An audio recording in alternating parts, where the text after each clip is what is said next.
Hola, buenos días, fans de Café Finanzas. Espero que hayan pasado un muy feliz año en compañía de sus amigos, de sus familiares. Hoy nos encontramos acá en un programa más de Café Finanzas. Recuerden que nos pueden ver en todas nuestras redes, en Facebook, en Instagram, en YouTube.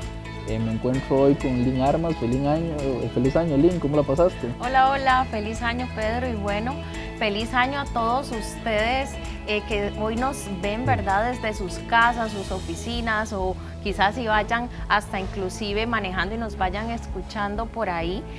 Hoy me encuentro compartiendo una taza de café con Gabriel Zamora, quien es nuestro invitado especial el día de hoy para poder conversar un tema sobre impuestos. Y bueno, Gabriel es abogado, es administrador de empresas, tiene una maestría a nivel financiero y bueno, el día de hoy nos va a compartir toda su experiencia y conocimiento a nivel fiscal y nos va a conversar sobre cómo las empresas pueden reestructurarse para poder pagar menos impuestos de forma legal. Y bueno, vamos a conversar un poco de lo que es el ahorro fiscal y parafiscal en las empresas. Así es que bueno, bienvenido, Gabriel, y ¿qué nos puedes contar el día de hoy? Hola, Gabriel. Hola, muchas gracias por la invitación, también feliz año.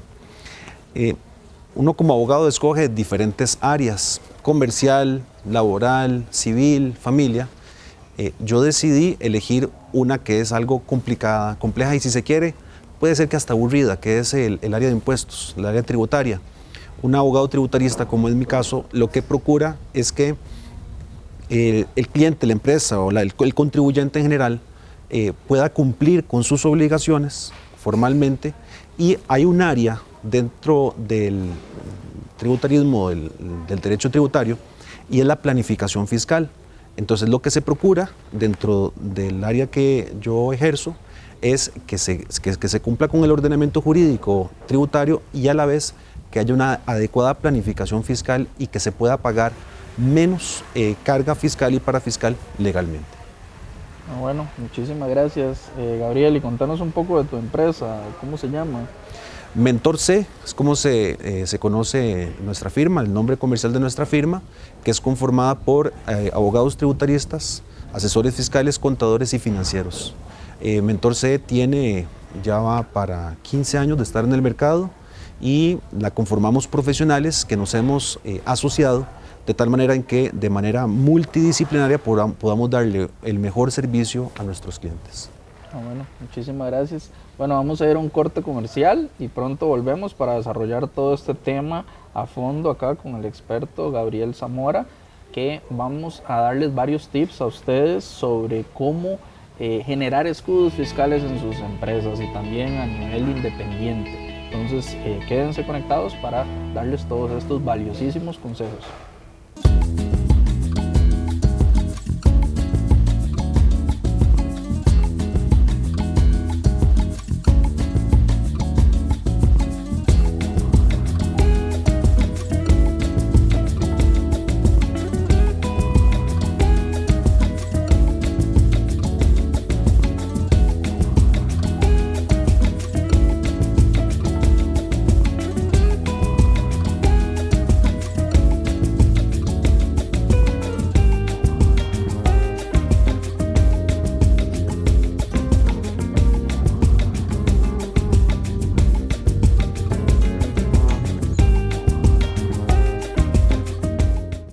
Bueno, y estamos conversando el día de hoy cómo pagar menos impuestos legalmente y bueno, existen tres formas a la hora de tomar la decisión de pagar impuestos y bueno, una de ellas puede ser la evasión, la elusión o la planificación fiscal y bueno, el día de hoy nos vamos a referir a esas tres formas para que a ustedes les quede súper claro a la hora que lo vayan a implementar en una empresa, cuál es la forma adecuada de poder pagar menos impuestos. Y bueno, Gabriel, si nos puedes comentar cuáles son esas tres formas y lo podemos ir desarrollando, ¿verdad? Una a una y ver quizás algunos ejemplos para que les quede súper claro a nuestros fans.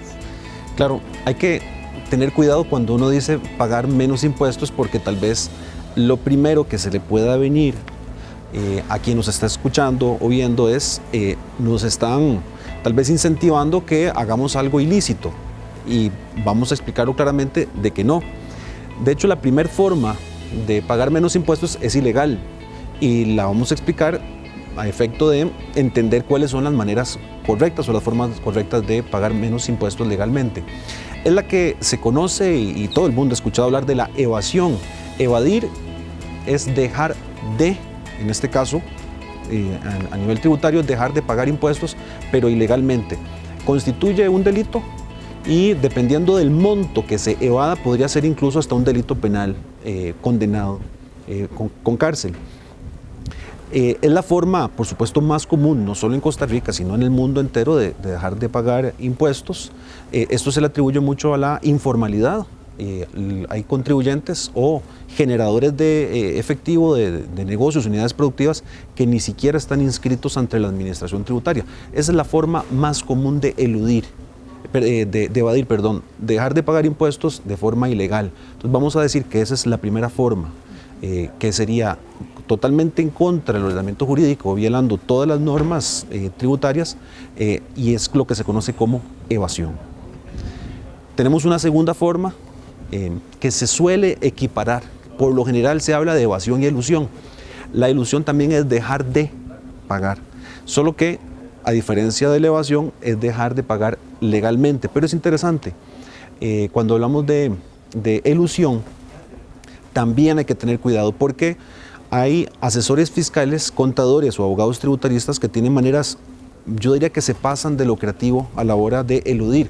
Hay formas de hacerlo, por ejemplo, constituyendo sociedades en paraísos fiscales, o por ejemplo en Estados Unidos como Delaware, Hong Kong o islas caribeñas, en donde se constituyen estas sociedades con tal de dejar de pagar, que si bien es cierto es legal, para la administración tributaria es una actividad sospechosa.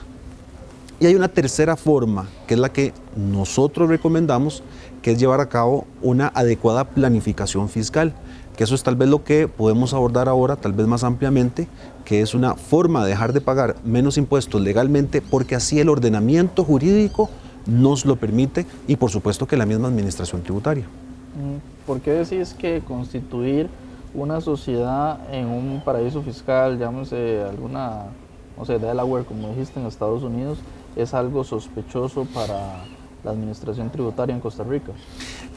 Sospechoso en Costa Rica y en cualquier país. En realidad, cuando se constituyen sociedades fuera del país de origen o en el cual el contribuyente genera su unidad productiva, la primera alarma que tiene la administración tributaria es: usted está pagando menos de lo que debe. Entonces, si bien es cierto, es legal, lo que hace, en el caso de nuestro país, el Ministerio de Hacienda, a través de tributación, es empezar a investigar a la empresa, de tal manera en que, si bien es cierto, puede ser legal, para tributación no lo es.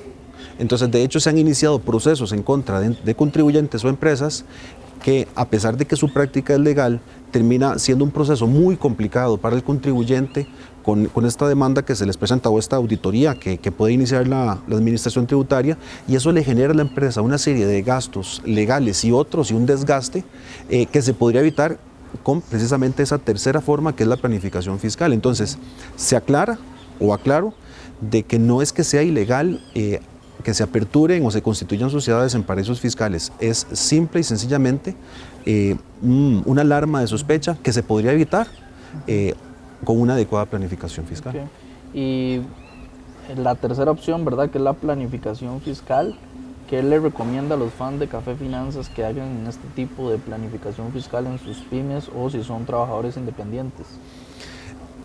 Y es que eso nos lleva a un tema muy interesante, y es el de las exoneraciones.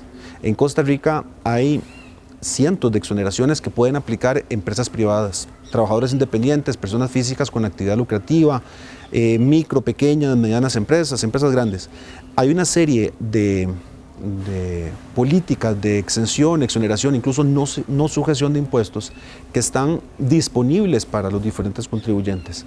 Desde un régimen de zona franca, para el cual no aplican evidentemente cualquier contribuyente, pero ahora que hablabas de una pyme, una micro, pequeño, mediana empresa, una forma de planificar la estructura tributaria en una empresa pequeña es, sobre todo aquellas que están iniciando en su primer año, muchos no lo saben, pero están exentas del 100% del impuesto sobre la renta.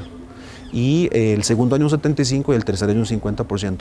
Y lo indica así la ley del impuesto sobre la renta vigente. La administración tributaria por supuesto que lo acepta tal cual, porque así lo indica la ley, y hay cero sospecha. Es aplicar regímenes de exoneraciones o exenciones que están vigentes. Esa es la manera de que la planificación dentro de una empresa o un contribuyente como persona física con actividad lucrativa lo pueda hacer de tal manera, no solo legal, sino con absoluta transparencia. Okay. ¿Y qué tipos de escudos fiscales existen para poder pagar menos impuestos legalmente? También cuando hablamos de escudo fiscal, aquí tenemos que remitirnos nuevamente a la elusión, es más, a la misma evasión, porque cuando se habla de escudo fiscal es una palabra, si se quiere, vamos a decirlo así, prostituida, es decir, cuando se habla de escudo fiscal ya igual se está tal vez pensando en que se está actuando de forma ilícita.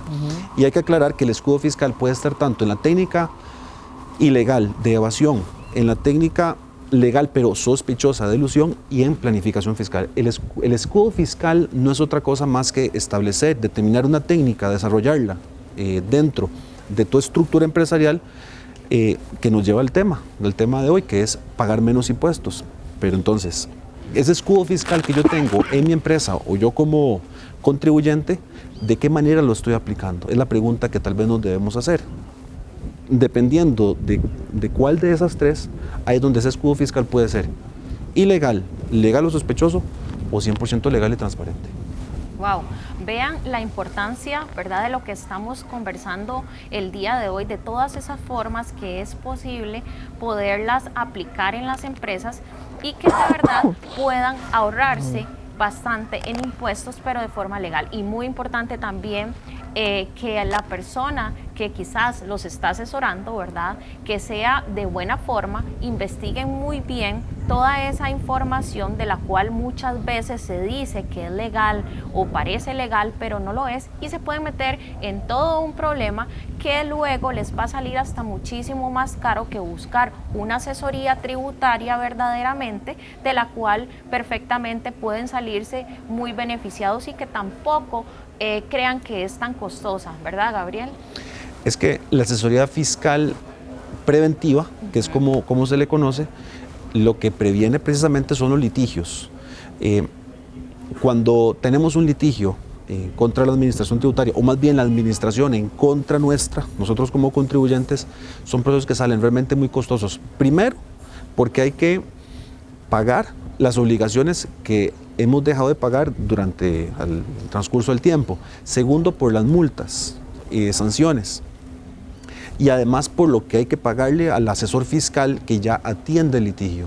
En cambio, cuando se le paga a un asesor fiscal para que estructure dentro de nuestra empresa, por pequeña que sea, una adecuada planificación tributaria o fiscal, lo que se paga es con base en el ahorro. Es decir, si estamos ahorrándole a la empresa el pago de impuestos legalmente, entonces el asesor fiscal se ve retribuido con base en el ahorro que le está generando a la empresa, y la empresa pues también va a estar satisfecha, o el empresario va a estar satisfecho, porque primero con esa estructura que le está generando se cumplen las obligaciones formales y materiales, y además se procura también economizar en el pago de la carga fiscal y parafiscal. Okay. ¿Y cómo podrían, llámese empresas o personas, ¿verdad?, con negocios, cómo podrían hacer esa estructura a la empresa, ¿verdad?, y poder hacerlo, como decís, de forma previa y puedan optar por ese ahorro? Toda empresa tiene un contador, o al menos debería tenerlo, de planta o externo. El contador o contadora por lo general tiene un expertise financiero. Lamentablemente, la mayoría, que por lo menos en los casos que nosotros hemos detectado, no tienen el área tributaria dentro de sus competencias. Entonces, ¿qué es lo que debería hacerse? ¿O cómo es que podría hacerlo una empresa? El diagnóstico en una empresa es muy importante, exactamente como cuando uno va al médico y tal vez presenta algunos síntomas, exactamente lo hacemos, o se hace, o se debería hacer en una empresa. Con un diagnóstico, el ciclo contable, el proceso financiero y su situación tributaria se detecta si está o no en armonía. ¿Y cuál es el efecto o el resultado deseado con un diagnóstico? Pues por supuesto ejecutar un plan en el cual quien lleva la parte contable de la empresa, la asesoría financiera y también la parte tributaria vayan de la mano. Esa es la forma, digamos, básica y correcta en la cual debería iniciarse un proceso de ese tipo. Okay. Yo he escuchado que muchas empresas utilizan los royalties o regalías como un gasto deducible de impuestos. ¿Esto es una buena práctica o no? ¿Qué recomienda ahora con todo lo del IVA? Bueno, lo que hay que establecer claramente, y lo dice así la ley del impuesto sobre la renta y el reglamento, cuáles son específicamente los gastos deducibles que permite la ley, la legislación, para que pueda deducirse de la renta de todo el tema de gastos. Entonces, en cuanto a regalías o royalties, hay que ver claramente si la ley y el reglamento y hasta la misma jurisprudencia lo permiten como un gasto deducible. En principio sí, si es un gasto útil, pertinente y necesario para que la empresa produzca riqueza. En cuanto al tema IVA, digamos que ahí aplica otro criterio, ¿verdad? Porque aquí lo que estamos hablando es, más que todo, la planificación fiscal aplica para impuestos sobre la renta y algunas cargas para fiscales, que es lo que se conoce internacionalmente como el labor tax. Aquí en Costa Rica se le llama la cuota patronal. En cuanto al IVA, no aplica tanto la planificación fiscal. Eso es un monto que debe pagar generalmente el cliente de la empresa, de la cual la empresa lo que hace es que retiene el impuesto y lo paga a la administración tributaria. No aplica tanto la planificación fiscal para IVA, sino para otros impuestos como, reitero, impuestos sobre la renta o el impuesto laboral. Okay. Si una empresa quisiera poder hacer esa nueva estructura, ¿qué tendría que hacer? Lo primero que hay que hacer, lo primero que yo recomiendo al empresario o la empresaria es que tenga una sesión con su asesor contable, porque si bien es cierto, como les decía anteriormente, lamentablemente los asesores contables, contadores, contadoras en Costa Rica tal vez no tienen tanta cercanía con la legislación fiscal, y recordemos que venimos de pasar por una reforma fiscal hace escasos meses, ¿verdad? Hace año y medio. Y lo primero que debe hacer es revisar o hablar con su asesor contable si tiene este conocimiento, y si no, que se acerque a un asesor fiscal que le permita tener un diagnóstico previo, que no se tenga el temor, sobre todo en cuanto a las tarifas que pueda un asesor fiscal cobrar, porque también hay para MIPYMES, hay todo tipo de consultores que se pueden ajustar perfectamente al presupuesto de la empresa. Ok, perfecto. Bueno, vean que sí es posible, ¿verdad?, poder hacer toda una sesión con un asesor tributario, pero también revisen a lo interno si el contador o la persona que los está asesorando en su empresa tiene los conocimientos adecuados para poder llevar una adecuada planificación fiscal. Y convérsenlo, ¿verdad? Y si realmente les indica que no posee esos conocimientos o realmente no está asesorándolos de buena forma, pueden buscar, ¿verdad?, a Gabriel, por ejemplo, y su empresa, para que puedan hacer una muy buena estructura y una buena sesión de trabajo y poder llevar esa estructura a su empresa. Okay. Bueno, y recapitulando entonces, como dice Gabriel, o sea, es muy importante detallar todos los gastos que son deducibles de impuestos para al final del periodo fiscal pagar menos impuestos, ¿verdad?, de renta. Gabriel, ¿algo más que desees aportar a los fans? ¿Algo que considere usted que ellos necesiten saber? En este momento vivimos en una época complicada por la pandemia.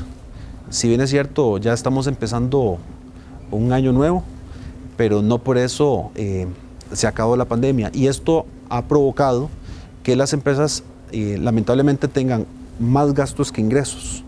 Y en otras ocasiones, pues las empresas han tenido o cerrar o restringir muchísimo el gasto. Y hay que ver que el Ministerio de Hacienda es un socio más dentro de la empresa. Y si queda alguna utilidad, por mínima que sea, va a venir la administración tributaria y, como se dice coloquialmente, estirar la mano para cobrar lo que le pertenece y lo que considera que es para recaudar para el fisco. ante esa situación en donde el empresario, el trabajador independiente, la persona física con actividad lucrativa, el microempresario, están teniendo dificultades para salir adelante, que algunos con un gran costo, un gran sacrificio, salen con el pago de planillas, con el pago de proveedores, pues por supuesto no vamos a decir que no le pague lo que le corresponde a la administración tributaria, pero sí que pague lo justo. Y si el ordenamiento jurídico le permite que esa carga sea menor, es una decisión gerencial inteligente. Y lo que podría yo decir ya para terminar es que la asesoría en este tipo de recomendaciones que se puedan dar siempre van a ser bienvenidas, porque eso va a colaborar muchísimo en el flujo de efectivo de las empresas, que en estos momentos está escaso y es tan necesario para poder salir adelante y mantenerse a flote. Bueno, muchísimas gracias. Vamos a ir a un corte comercial acá desde Fogo Resort. Una vez más les agradecemos por estas hermosas instalaciones y esta linda vista de la ciudad, ¿verdad? Que tiene Fogo acá desde su terraza en el restaurante principal. Ya volvemos.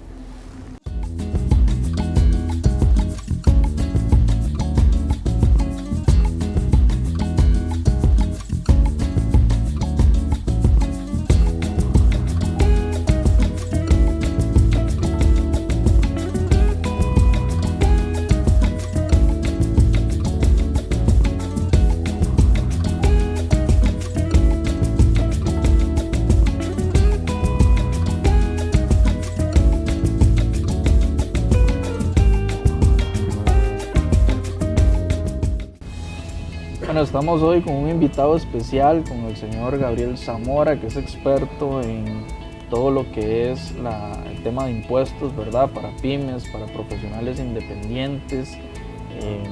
Gabriel, ¿qué opinas o tenés tal vez alguna anécdota que contarnos de alguna experiencia que te haya pasado con alguna pyme o algo así, para que nuestros fans también conozcan o aprendan, ¿verdad?, sobre casos que les pasan a las personas, que a veces pensamos como que no nos va a suceder a nosotros, pero cuando nos damos cuenta, ¿verdad?, nos podemos encontrar en alguna situación comprometedora. Sí, claro. Podría contarles varias anécdotas, tal vez alguna que pueda aplicar para empresas familiares. En Costa Rica, al igual que en muchos países, uno encuentra de que la mayoría de las empresas son familiares. Entonces, por ejemplo, en un caso real de una empresa que tenía una actividad de comercio al detalle, varios de ellos, papá, mamá, hijos, incluso primos y cuñados, estaban trabajando dentro de la organización. Ya pasaron el tramo del 20 al 30% del impuesto sobre la renta. ¿Qué situaciones estaba sucediendo? Que estaban pagando mucho en impuesto sobre la renta. Y además otro impuesto que es algo pesado, que es la carga patronal, el 26,5% que se le paga a la caja. Porque aunque sea una empresa familiar, la caja siempre, a la hora de hacer revisiones en las empresas y en las planillas, considera de que hay una subordinación, aunque puede que no lo haya. Para una empresa así, en específico, creamos una sociedad laboral, una sociedad anónima laboral, una empresa laboral, que lo que permite es, primero, que haya una exención del impuesto sobre la renta. Entonces, de esa empresa pasó de pagar un 30% a literalmente un 0%, porque la ley lo que permiten en cierto tipo de empresas, como por ejemplo las cooperativas, es no pagar el impuesto sobre la renta. Está totalmente exento. Y además, cierto tipo de empresa asociativa laboral tiene como ventaja o beneficio o incentivo para fiscal el no pagar el impuesto laboral, que es el 26,5%. Todos asegurados con la caja, con todas las coberturas, se sigue operando de la misma manera, porque la empresa de cara al cliente no cambia, pero lo interno se hace una reestructuración de tal manera en que su carga fiscal y parafiscal, primero una baje a cero, pasamos de 30 a 0, y la otra, que es el impuesto laboral, también. Entonces, es lo que mencionábamos, que a través de una planificación fiscal, sin tener que generar técnicas tan creativas como lo que hablábamos al inicio, de estar constituyendo sociedades en el exterior, se pueden aplicar muchas técnicas a nivel local. Me refiero a nivel local en cuanto a lo que el ordenamiento jurídico costarricense permite, de tal manera no solo bajar la carga, sino como en el caso que les acabo de exponer, que esa carga sea igual a cero. ¿Qué es una sociedad laboral? En Costa Rica existen dos tipos de sociedad o de empresa organizada. Las comerciales, que son las más conocidas, las más comunes, populares, sociedades anónimas y sociedades de responsabilidad limitada. Son regidas por el Código de Comercio y por eso se les llama comerciales. Son las que generan lucro, tienen accionistas o socios, tienen su capital accionario, se supone que generan utilidades y al final del periodo fiscal reparten dividendos. Todo esto que acabo de describir con una alta carga fiscal y parafiscal, desde el impuesto sobre la renta, que va desde el 20 al 30%, dependiendo del rango en el que te encontres al final del periodo en cuanto a lo que has generado de facturación, como lo que habla, por supuesto el pago de dividendos, que es un 15%, entre otros impuestos. Y existen otro tipo de empresas que son empresas civiles, asociativas, se les también conoce como empresas sociales o laborales, que tienen incentivos fiscales y parafiscales, algunas de ellas. Entonces, específicamente las sociedades, por ejemplo, la sociedad anónima laboral o cooperativas de autogestión, hay cierto tipo de empresa que tienen estos incentivos fiscales y parafiscales que les permiten bajar considerablemente su carga. Por el solo hecho de cómo están constituidas, es decir, por el solo hecho de no estar constituidas en el Código de Comercio y las rigen leyes especiales civiles, tienen ese tipo de beneficios. Ok, interesante la verdad. Sí, súper interesante. Y bueno, conociendo, ¿verdad?, que hay varias exoneraciones que se pueden realizar en las empresas, también ese tipo de exoneraciones o ese tipo de estructura que se le puede hacer a una empresa, se le puede hacer a cualquier tipo de empresa o ciertos sectores o ciertas industrias. No, en realidad el sistema de exoneraciones, exenciones y no subvenciones los establece específicamente la ley y los diferentes reglamentos tributarios y aplica para todas las empresas. Por supuesto que para unas aplica de una manera y para otras aplica de otra manera, pero no hay contribuyentes o empresas o personas físicas o jurídicas que estén fuera del sistema de exoneraciones. Simplemente hay que saber encontrar en cuál aplican los diferentes contribuyentes, en cuál régimen específico aplican. Okay. Bueno, si desean conocer más sobre lo que son las sociedades laborales, pueden escribirle directamente acá a Gabriel Zamora, ¿verdad? Que él es un experto en estructuración de este tipo de empresas para lograr pagar menos impuestos en nuestra ¿verdad?, presentación de renta al final del periodo fiscal. Entonces acá pueden tener el correo del señor Gabriel y su número de WhatsApp donde lo pueden contactar por si desean una asesoría específica en este tipo de constitución o de estructuración empresarial para que puedan ahorrar bastante impuestos. Lini, ¿tenemos alguna pregunta en redes sociales, en Facebook? La pregunta, lo que nos están indicando es cómo puede empezar. Yo tengo un negocio, ¿cómo puedo iniciar con esa nueva estructura? Cuando tenemos un nuevo negocio, lo que acabamos de hablar, primero establecer o categorizar si puede estar dentro de una sociedad comercial o una sociedad civil. Eso es lo primero. Lo segundo, incluso si se va a constituir una sociedad comercial, ya sea anónima o de responsabilidad limitada, lo mencionábamos hace unos minutos, la ley permite con el régimen, con el nuevo régimen que tenemos actualmente, y es que una pyme puede estar exenta el primer año. Entonces, es interesante como ahora las pymes, como lo decíamos, en una época tan complicada, por lo menos este primer año de su operación, de su primer periodo fiscal, se les permite un 100% de exoneración, el segundo año un 75% y el tercer año un 50%. Es una exoneración que permite la ley y el reglamento y se debe establecer un procedimiento que también la ley lo indica claramente. Y también hablando de, esa es la carga fiscal específicamente en el impuesto sobre la renta, pero en las otras cargas, como por ejemplo la parafiscal de la caja, también debe revisarse a lo interno si lo que aplica para esta empresa es una planilla o planilla, por ende, un seguro obrero patronal o más bien un seguro de trabajador independiente, porque probablemente como está iniciando la empresa no vaya a requerir tanta planilla y es posible que la relación que exista con algunos de los colaboradores no sea de un vínculo laboral de trabajo. Entonces son asuntos que se ven al inicio en una empresa precisamente para que su primero y hasta 3 años de operación como pyme puedan tener una adecuada estructura en su situación fiscal, financiera, contable. Okay. Y para, digamos, para gozar de este beneficio donde no se paga impuesto de renta el primer año, ¿hay que estar inscrito como pyme ante el MEIC o no? Sí, es uno de los requisitos. Okay. Sí, tener el certificado pyme del MEIC. Bueno, Lynn, ¿alguna consulta más? Bueno, ahorita no tenemos ninguna consulta de nuestros fans, pero bueno, ahí les queda la información de Gabriel, ¿verdad? Para que puedan hacer todas las consultas, igual durante el programa o durante el día también puedan seguir consultando y les estaremos respondiendo. Y vamos a tener para el próximo programa, vamos a conversar sobre seguros, bueno, todo lo que deseen saber de seguros a la hora de adquirir uno y bueno, a la hora de tomar la decisión de poder adquirirlo, lo vamos a tener en el próximo programa. Y bueno, agradecerle, ¿verdad?, a Gabriel por estar compartiendo con todos nosotros una información realmente importante, una información de valor. Y bueno, gracias, Pedro, también por estar acá, y a nuestros patrocinadores oficiales y bueno, a Fuego Rodicio, que siempre está muy pendiente de todo el servicio y tener estas vistas espectaculares que podemos compartir el día de hoy.